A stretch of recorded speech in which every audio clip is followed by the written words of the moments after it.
Welcome to Brain Vision. Here we're working with this idea of oligopolies. And part A here, we just want to define what the goal is of oligopolist buyers. And we're doing this with the understanding that oligopolist sellers want to increase the price of their goods they sell so that they can earn the highest profit. So if we look at that inversely on the hand of these oligopolist buyers, we can assume that they want to purchase for the lowest price possible. So they're going to negotiate those prices down as much as they can. Now, part B here, we're working with the Major League Baseball team owners. And what we know is that they have this oligopoly within the market for baseball players, right? They own these teams and they offer salaries to these players so that they can try to attract the best baseball players possible onto their team. So what is their goal here in terms of these player salaries, and why is it difficult to achieve? Well, assuming here that these MLB team owners are oligopolist buyers, and as we just said in part A, that the goal of oligopolist buyers is to get the lowest price possible, we can come to the conclusion that this goal of these MLB team owners is to pay the lowest salary possible.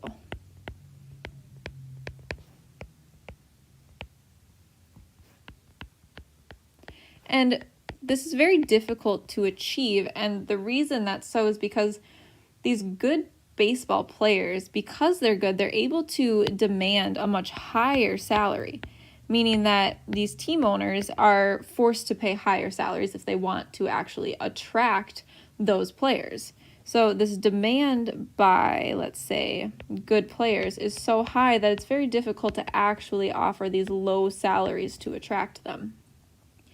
And part C here, we're discussing this idea of a salary cap, this agreement amongst these oligopolist buyers, these owners of the baseball teams. They tried to set this salary cap on what they could pay for their baseball players. And we'd like to know, why exactly did they do that?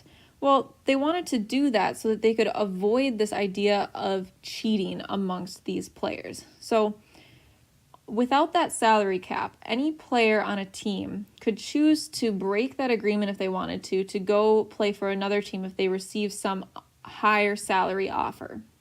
However, that is considered cheating within their term arrangements. And so if these buyers instead came up with this idea of a salary cap, it would mean that nobody could attract a player from another team, resulting in cheating. So it would prevent that chance of cheating by initiating this salary cap. So we'd see this prevention of cheating. And as a result, it would really formalize the sort of collusion amongst these buyers on salaries.